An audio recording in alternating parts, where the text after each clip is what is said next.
कहानी शुरू होती है और हम झाटू नाम के एक बूढ़े आदमी को देखते हैं जो हमें अपनी कहानी सुनाता है।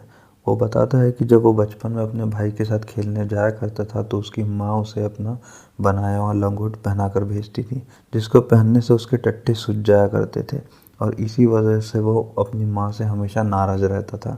झाटू जब 12 साल का था तो उसे नाई की दुकान पर जाना बहुत पसंद था। जब आप सोच रहे होंगे कि शायद इस बच्चे को अपने बाल कटवाने का बहुत शौक होगा, लेकिन ऐसा नहीं है। उस दुकान पर चूची बाई नामक की एक औरत काम करती थी जिसकी चूचियाँ बहुत बड़ी बड़ी थी। चूची बाई शादीशुदा नहीं थी, लेकिन शहर के सभी मर्दों के साथ उसके नाजायज संबंध थे। झाटू जब चूची बाई से अपने बाल कटवाने जाता तो उसके शरीर की खुशबू को सुनकर झाटू का छोटा चेतन खड़े होकर सलामी देने लगता। अब इसके बाद से झाटू दिन रात सिर्फ चूची बाई के बारे में ही सोचने लगा और वो इसके प्यार में इस कदर पागल हो गया कि उसे किसी दूसरी चीज़ का होश ही नहीं था। फिर एक दिन जब झाटू के बाप ने उसे पूछा कि वो बड़ा होकर क्या करना चाहता है, तो वो कहता है कि मैं एक हेयर ड्रेसर से शादी करना चाहता हूँ, मतलब मैं एक नाई से शादी करना चाहता हूँ।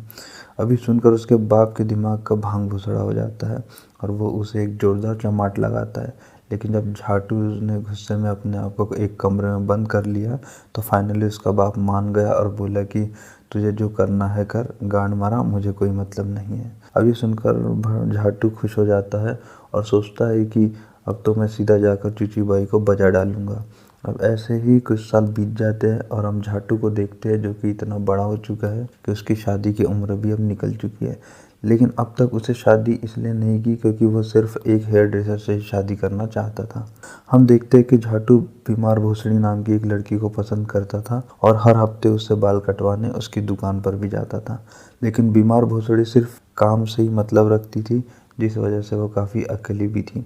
दरअसल पहले वो उसी दुकान पर काम किया करती थी, लेकिन एक दिन जब उस दुकान का मालिक रिटायर हो गया तो उसने बीमार भोसड़ी को दुकान संभालने के लिए दे दी। लेकिन उसकी इस तरक्की से उस दुकान पर काम करने वाली बाकी लड़कियों से जलने लगी और फिर धीरे धीरे करके सभी उससे अकेला छोड़कर वहाँ से चली गई। इसके बाद बीमार भोसड़ी को अकेले ही वो दुकान चलानी पड़ी। हम देखते हैं कि झाटू की दोस्ती बीमार भोसड़ी से तब हुई जब वो अपनी लाइफ में पूरी तरह अकेली हो चुकी थी।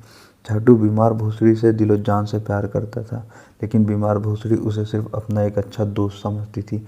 एक दिन झाटू को याद आता है कि बचपन में उसके बाप ने उससे कहा था कि इंसान को कभी भी हार नहीं माननी चाहिए, जिसके बाद वह बीमार भोसड़ी के पीछे एक भूखे नंगे भेड़िए की तरह पड़ जाता है और उसे अपने दिल की बात बताने के लिए उसके पास जाता है।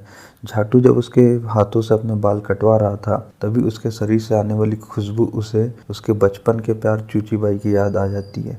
इसके बाद हम देखते हैं कि बचपन में जब रोज की तरह झाटू चूची बाई को देखने के लिए जाता है तो वहाँ पहुंचकर उसे पता चलता है कि चूची बाई ने खुदकुशी कर ली है, जिसको देखकर वो शॉक्ड हो जाता है और अंदर से पूरी तरह टूट जाता है। इसके बाद बाल कटवाते वक्त झाटू बीमार भोसड़ी से कहता है कि वो उससे शादी करना चाहता है, लेकिन बीमार भोसड़ी इसका कोई जवाब नहीं देती, जिस पर झाटू उससे माफ़ी मांगकर वहाँ से चला जाता है। उस रात वो सिर्फ बीमार भोसड़ी के बारे में ही सोचता रहता है और अब वो उसके प्यार में पूरी तरह बावली गांड हो चुका था और वो चाह कर भी उसे भुला नहीं पा रहा था, जिसकी वजह से कुछ ही दिनों बाद फिर से उसकी दुकान पर आ जाता है। लेकिन इस बार बीमार भोसड़ी उसके सामने ऐसा दिखाती है वो उसे पहचानती ही नहीं है। फिर बाल कटवाने के बाद झाटू वहाँ से जाने लगता है, लेकिन तभी बीमार भोसड़ी उसे रोक कर कहती है कि उस दिन जो तुमने मुझसे शादी की बात की थी मैं उससे काफ़ी इम्प्रेस्ड हूँ और मैं भी तुमसे शादी करना चाहती हूँ। अभी सुनकर झाटू बहुत खुश हो जाता है क्योंकि उसका बचपन का सपना जो कि एक हेयर ड्रेसर से शादी करने का था अब फाइनली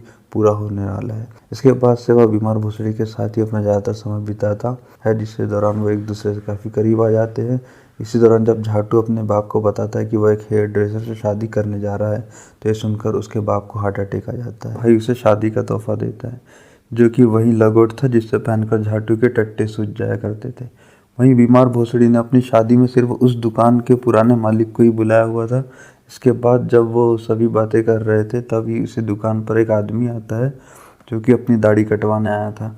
अब उस दिन बीमार भोसड़ी की शादी थी, लेकिन इसके बावजूद भी वो उसका काम कर देती है। इसके बाद जब वो आदमी अपनी दाढ़ी कटवा कर वहाँ से चला जाता है तभी झाटू खुशी के मारे चूतियों वाला डांस करने लगता है। इसके बाद वो दोनों एक छोटे से हनीमून पर जाते हैं और हनीमून से वापस आने के बाद वो दोनों अपना ज़्यादातर समय उसी सैलून के अंदर एक साथ बिताते हैं। फिर एक दिन उनकी दुकान पर एक आदमी हड़बड़ाते हुए आता है और बीमार भोसड़ी को जल्दी से जल्दी उसके बाल काटने को कहता है। फिर कुछ देर बाद उसके पीछे वहाँ पर एक उसकी वाइफ भी आ जाती है और उसके मुंह पर एक जोरदार चमाट मारकर वहाँ से चली जाती है। फिर उसकी वाइफ के जाने के बाद वो आदमी बीमार भोसड़ी से कहता है कि उसकी वाइफ बहुत अच्छी है और उसके 3 बच्चों के साथ साथ वो उसके घर को भी बहुत अच्छे से संभालती है। अब उस कुछ देर बाद अपनी वाइफ की तारीफ करने के बाद वो आदमी वहाँ से चला जाता है। अब इतने ही टाइम में वो दोनों भी समझ जाते हैं कि शादी के बाद पति पत्नी को क्या क्या झेलना पड़ता है। लेकिन अभी तो इन दोनों का प्यार नया नया था, तो ये दोनों दिन रात एक दूसरे के साथ घपाघप करके ही अपना मनोरंजन किया करते थे। फिर एक दिन सैलून के अंदर एक औरत अपने बच्चों को लेकर आती है, जो कि वहाँ पर आने से डर रहा था। वहीं बीमार भोसड़ी उसे संभालने की कोशिश करती है, लेकिन वो उसे संभाल नहीं पाती है। लेकिन तभी झाटू उस बच्चे के सामने अपना चूतियों वाला डांस करने लग जाता है, जिसको देखकर वो बच्चा चुपचाप हो जाता है। अब उस बच्चे को देखकर झाटू को लगने लगता है कि शायद वो और बीमार भोसड़ी कभी बच्चा नहीं चाहेंगे, क्योंकि बच्चा होने के बाद बीमार भोसड़ी मोटी हो जाएगी, जिस वजह से उन दोनों के बीच में जो प्यार है वो भी कम हो जाएगा और वो दोनों इस खूबसूरत एहसास को कभी नहीं होने देना चाहते। अब ऐसे ही घपाघप करते हुए उन दोनों को साथ में 10 साल बीत जाते हैं और हम देखते हैं कि झाटू बीमार भोसड़ी से अभी भी उतना ही प्यार करता है जितना वो उससे शादी से पहले करता था। वहीं बीमार भोसड़ी अब भी कस्टमर के बाल काटती थी। तभी मौका मिलने पर झाटू उसकी कच्छी उतारकर उसकी हुत में अपना हाथ डाल दिया करता था। हम देखते हैं कि इन 10 सालों में उन दोनों के बीच में सिर्फ एक ही बार झगड़ा हुआ था, लेकिन वो दोनों एक दूसरे से माफ़ी मांगकर सब कुछ ठीक कर लेते हैं। इसके बाद एक दिन सैलून में वो दोनों दबा कर खपाखप करते हैं। इसके बाद बीमार भोसड़ी उसे कहती है कि हम दोनों के बीच में जो प्यार है वो अब हमारे मरने के बाद ही ख़त्म होगा।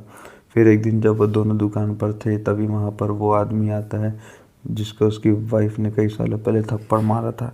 इसके बाद वो बीमार भोसड़ी को बताता है कि उसकी और उसकी वाइफ के बीच अब तलाक हो चुका है, और साथ ही वो ये भी बताता है कि अब वो अपने बच्चों का ध्यान नहीं रख पा रहा है और उसकी माँ के जाने के बाद वो बच्चे अब अनाथ हो चुके हैं।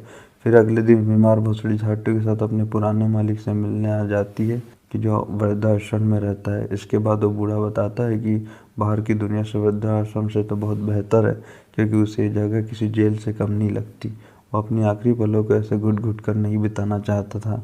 दूसरी तरफ इन सभी बातों से बीमार भोसड़ी भी समझ चुकी थी कि इन दुनिया में कुछ भी परमानेंट नहीं है और एक न एक दिन उसके और झाटू के बीच जो प्यार है वो भी ख़त्म हो जाएगा। लेकिन अब वह खूबसूरत एहसास को ख़त्म नहीं होने देना चाहती थी, इसलिए वो झाटू के साथ आखिरी बार घचाघच करती है और उसे छोड़कर वहाँ से चली जाती है। उधर झाटू को लगता है कि शायद बीमार भोसड़ी उसके साथ मजाक कर रही है, लेकिन यह कोई मजाक नहीं था। दूसरी तरफ बीमार भोसड़ी एक डैम के पास पहुंचकर पानी में कूदकर अपनी जान दे देती है, क्योंकि वो नहीं चाहती थी कि उसका प्यार कुछ ही पलों के लिए हो, इसलिए वो अपनी जान देकर अपने प्यार को अमर कर देती है। और साथ ही हमें यहाँ पर यह भी पता चलता है कि ये साली दिमागी रूप से बीमार थी। बीमार भोसड़ी ने मरने से पहले झाटू को खत भी लिखा था, जिसमें उसने इस बात का जिक्र किया था कि मरने के बाद भी वो झाटू से हमेशा प्यार करेंगी। इसी के साथ ही उसने ये भी लिखा था कि झाटू उसे भूलकर अपनी लाइफ में आगे बढ़ जाए। अब ऐसे ही कुछ दिन बाद बीत जाते हैं और हम देखते हैं कि झाटू अब उसी सैलून में रहकर उसको चलाने लगता है और वो अपने आप सभी कस्टमर के साथ काफ़ी अच्छे से बात करता है और सभी को अपना चूतिया वाला डांस भी दिखाता है।